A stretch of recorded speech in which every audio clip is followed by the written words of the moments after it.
Friends, welcome back to our channel PKKV notes hub. तो आज हम आप सभी के सामने आ गए हैं एक और नई वीडियो लेकर, जिसमें हम chapter number 7 heat transfer in nature के बारे में बात करने वाले हैं, जो कि हमारे क्लास 7 की क्यूरियोसिटी साइंस के टेक्स्ट बुक का 7th चैप्टर है। First, Pema and her brother Palden reside in Gangtok. On a cold winter evening, they are sitting around a fireplace. Palden shares his experiences of visiting Kerala during the winter vacation. He says that compared to Gangtok, winter in Kerala is comparatively warm and humid. Both Pema and Palden are curious about why some places are so cold and others quite hot. So what is given here? Pema और उसका जो भाई पाल्डेन, वो दोनों गैंगटॉक गए थे घूमने। एक ठंडी विंटर की इवनिंग थी। वो सभी एक फायर प्लेस के साइड में बैठे हुए थे। तब पाल्डेन ने अपने एक्सपीरियंसेस शेयर किए जब वो अपने विंटर वैकेशन में केरला घूमने गया था। तो उसने कहा कि अगर हम गैंगटॉक से कंपेयर करें तो केरला में जो ठंडी है वो थोड़ी सी वार्म और ह्यूमिड है। दोनों जो पेमा और पाल्डेन थे वो इसके बारे में बहुत जिज्ञासु थे कि कुछ जगह ठंडी और कुछ जगह थोड़ी सी गर्म क्यों होती हैं। तो चलिए इसके बारे में जानते हैं। Hearing them express their curiosity, the grandfather, a retired science teacher, says Kerala is closer to the equator than Sikkim, and it also has a long coastline which results in warmer and more humid weather conditions. तो इसका result क्या मिलता है? जब उनके जो grandfather होते हैं वो उनकी बातों को सुनते हैं, तो उनके जो ग्रैंडफादर होते हैं वो एक रिटायर्ड साइंस टीचर होते हैं। वो कहते हैं कि Kerala is closer to the equator than Sikkim. जो केरला है वो इक्वेटर से पास है सिक्किम से अगर हम कंपेयर करें तो, और उसकी एक लंबी सी कोस्ट लाइन है जिससे कि वहाँ पर वार्मर और ह्यूमिड वेदर कंडीशंस रहते हैं। Palden replies, "Yes, we learned in grade 6 science and social science that for us on the earth, the sun is the main source of heat and light." तो पाल्डेन कहता है कि हाँ, मैंने अपनी क्लास 6 की साइंस और सोशल साइंस की टेक्स्ट बुक में ही पढ़ा था कि हमारे अर्थ के लिए जो सन है वो main source of heat and light है, and around the equator the climate is generally hot. और जो इक्वेटर है उसके पास का जो क्लाइमेट है वो अक्सर हॉट होता है। As they are talking, Pema is keenly observing her grandmother cooking thukpa, a traditional Sikkimese dish, in a large metal pan. Pema asks why are cooking utensils generally made of metals. Palden immediately responds that they had studied in the chapter The World of Metals and Non-Metals that such materials are good conductors of heat. तो यहाँ पे हमें बताया जाता है कि जब वे लोग बात कर रहे थे तो पेमा है वो अपनी ग्रैंडमदर को ध्यान से देख रही थी, जो कि थुक्पा बना रही थी, जो कि सिक्किम की एक ट्रेडिशनल डिश है, वो भी एक लार्ज मेटल पैन में। तो पेमा ने पूछा कि आप मेटल्स के कुकिंग यूटेंसिल्स में ही क्यों खाना बनाते हैं? मेरा मतलब है कि आप जो मेटल्स हैं उन्हीं के क्यों कुकिंग यूटेंसिल्स लेते हैं? तो पाल्डेन जो है वो तभी रिस्पॉन्ड करता है, कहता है कि हमने यह chapter 4 the world of metals and non metals में पढ़ा था कि ऐसे जो मटेरियल्स होते हैं वो हीट के गुड कंडक्टर्स होते हैं, इसीलिए। अब आगे यहाँ पर हमें पाल्डेन दिखाया गया है जो कि सोच रहा होता है कि how does heat get transferred in these materials. वो सोच रहा होता है कि इन सब मटेरियल्स में हीट कैसे ट्रांसफ़र होती है। तो इसके लिए यहाँ पर एक एक्टिविटी दी गई है। Let us perform an activity to learn why certain materials are good conductors of heat. 7.1 conduction of heat. सबसे पहला activity 7.1, let us experiment. Caution, This activity should be carried out under the supervision of a teacher or an adult. तो यहाँ पे बताया गया है caution, ये जो एक्टिविटी है ये किसी टीचर या फिर किसी एडल्ट के सुपरविजन में ही होनी चाहिए, या फिर किसी टीचर या फिर किसी एडल्ट के ही देख रेख में होनी चाहिए। तो सबसे पहले क्या दिया है? Take a strip of a metal such as aluminium और iron about 15 centimetre long.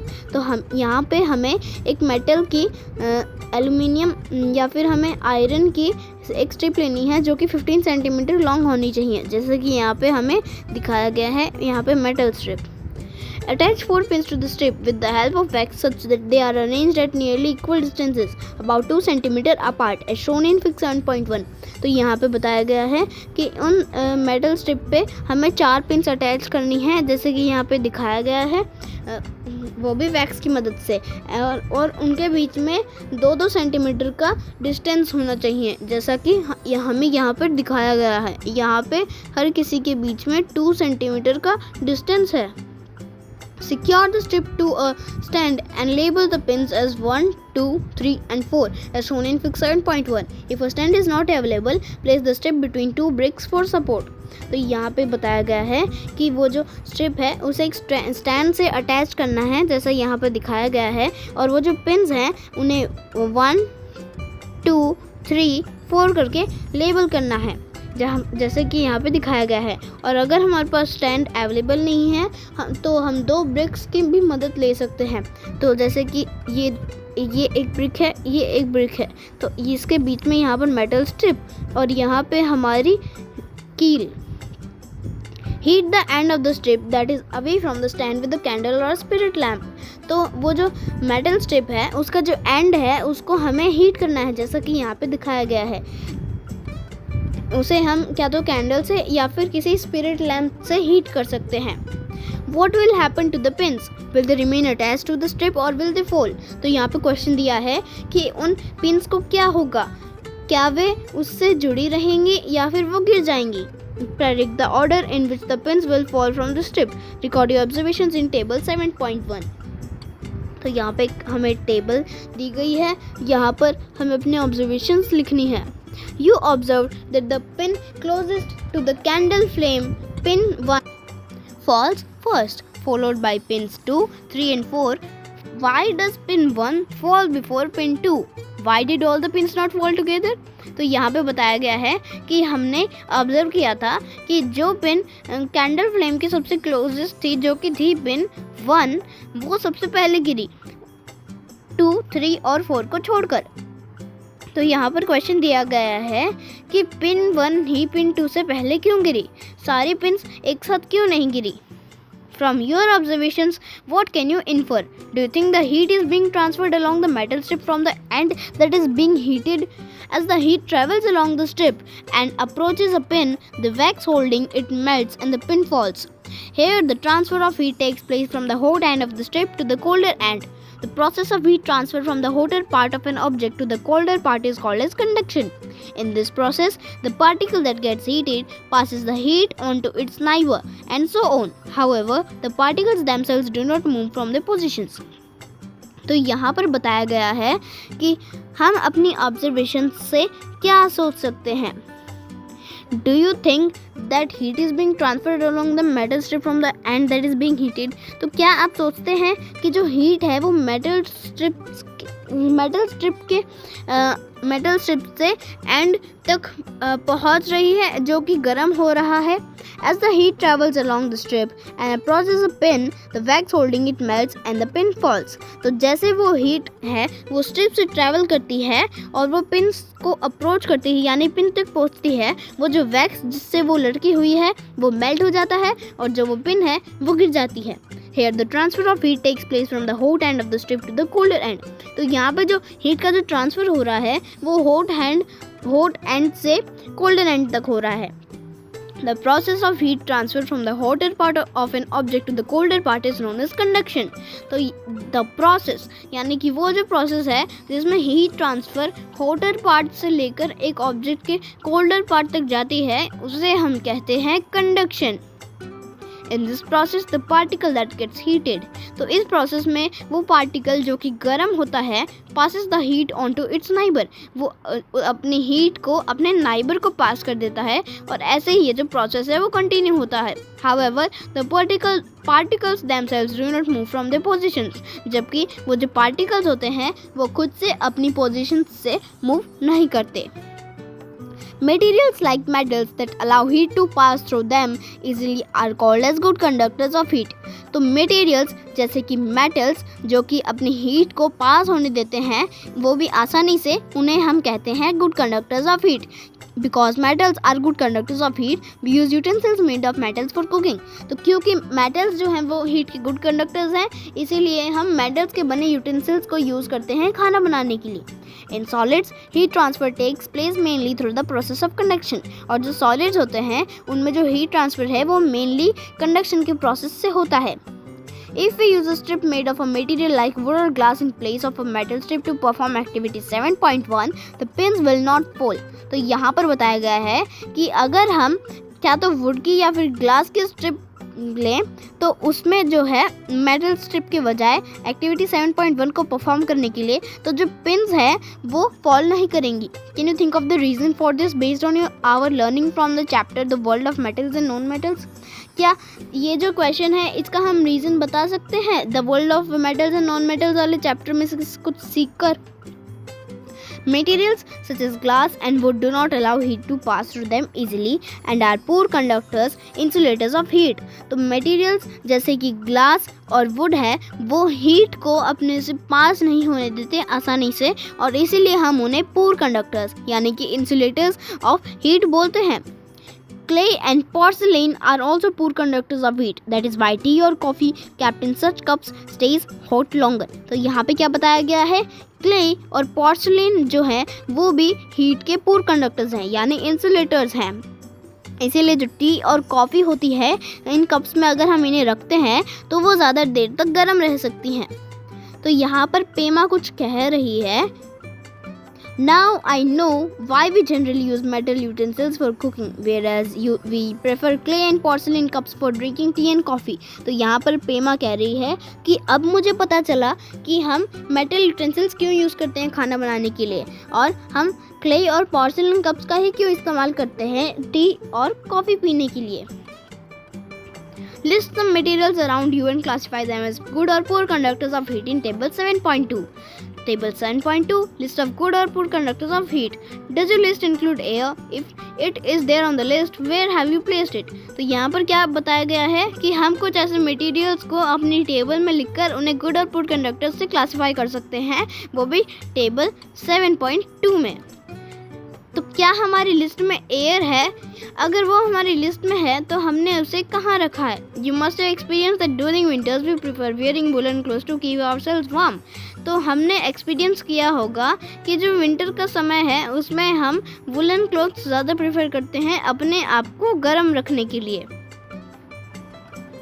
Woolen fabric traps air in its pores and as air is a poor conductor of heat, it reduces heat flow from our bodies to our surroundings. तो जो woollen fabric है वो अपने अंदर air को trap कर लेते हैं यानी कि अपने पोर्स में उसे ट्रैप कर लेते हैं और क्योंकि एयर एक पूर कंडक्टर ऑफ हीट है वो जो हीट फ्लो है उसे रिड्यूस करती है अपने हमारी बॉडी से और उसे जो बाहर की जो सराउंडिंग है वहाँ से मतलब रिड्यूस कर लेती है. As a result we feel warm और यही रिज़ल्ट है जिससे कि हमें गर्म लगता है. तो यहाँ पर एक इमेज दी गई है हमें air trap between two thin blankets acts as an insulator. तो यहाँ पर जो है वो सो रहे हैं और इन्होंने दो दो कम्बल ओढ़े हैं. तो जो दूसरा जो कम्बल है और जो पहला कम्बल है उन दोनों के बीच में एयर ट्रैप है जिससे उन्हें गर्म लग रहा है. The presence of air between two thin blankets is the reason why we prefer them over one thin blanket to keep us warm. तो यहाँ पर क्या बताया गया है? The presence of air between two thin blankets. तो जो air का जो प्रेजेंस है वो भी दो पतले ब्लैंकेट्स का है. वही रीज़न है कि हम उन्हें प्रेफर करते हैं एक ब्लैंकेट के एक मोटे ब्लैंकेट के ऊपर ताकि वे हमें गर्म रख सकें.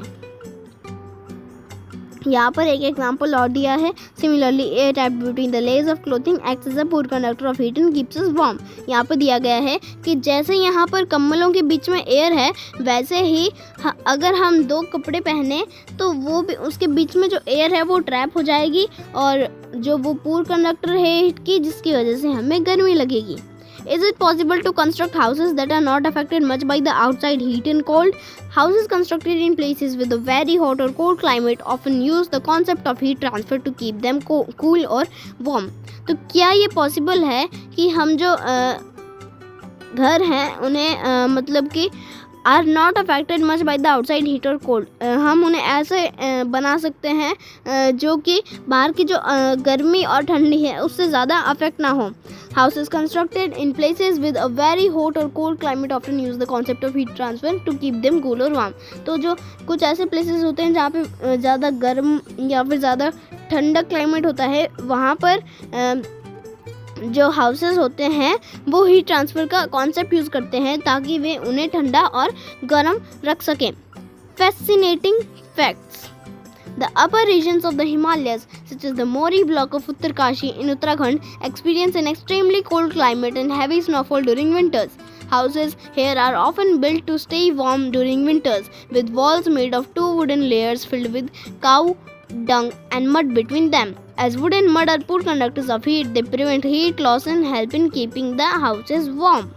तो यहाँ पर क्या बताया गया है, जो हिमालयस का जो अपर रीजन है, जैसे कि उत्तरकाशी का जो मोरी ब्लॉक है जो कि उत्तराखंड में स्थित है, वहाँ पर बहुत ज़्यादा ठंडा क्लाइमेट होता है। वहाँ के जो लोग हैं बहुत ठंडा क्लाइमेट एक्सपीरियंस करते हैं और वहाँ पर बहुत हैवी स्नोफॉल होती है ठंडियों के समय में। तो यहाँ के जो घर होते हैं वो विंटर्स के समय में दो वुडन लेयर्स की वॉल्स से बनाए जाते हैं जिसमें कि काऊ डंग और मड भरा होता है, क्योंकि जो वुड और मड है वो दोनों के दोनों पूर कंडक्टर्स ऑफ हीट की तरह काम करते हैं। They prevent heat loss and helping keeping the houses warm. तो वो जो है वो हीट लॉस को प्रिवेंट करते हैं जिससे कि वो जो घर हैं वो वार्म रहते हैं ठंडियों के समय में। There are houses with outer walls that are constructed using hollow bricks that keep them warm in winters and cool in summers। तो वहाँ पर बहुत सारे ऐसे घर हैं जो कि होलो ब्रिक्स से बनाए गए हैं, जिनके आउटर वॉल्स होलो ब्रिक्स से बनाए गए हैं ताकि वे विंटर्स में उन्हें गर्म रख सकें और समर्स में उन्हें ठंडा रख सकें। This happens because the air that gets trapped in the hollow bricks is a poor conductor of heat। ऐसा इसलिए है क्योंकि जो एयर है जो कि होलो ब्रिक्स के बीच में ट्रैप होती है वो एक पूर कंडक्टर ऑफ हीट है। यहाँ पर हमें पेमा दिखाई गई है। Why is the smoke going up? Pema draws Paldane's attention to the rising smoke from the burning firewood around which they are sitting। तो पेमा जो है वो पाल्डेन का अटेंशन लेती है राइजिंग जो कि बर्निंग फायरवुड होती है उसका जो स्मोक होती है जो राइज हो रहा होता है उसकी तरफ जिसके पास में वो बैठे होते हैं। तो इस पर जो पेमा है वो सवाल पूछ रही होती है कि वो जो स्मोक है वो ऊपर क्यों जा रहा है। तो यहाँ तक ही आज के लिए हमारी वीडियो है। आप इसका जो नेक्स्ट पार्ट है वो आपको हमारे डिस्क्रिप्शन बॉक्स में मिल जाएगा। तब तक के लिए बाय बाय, थैंक यू।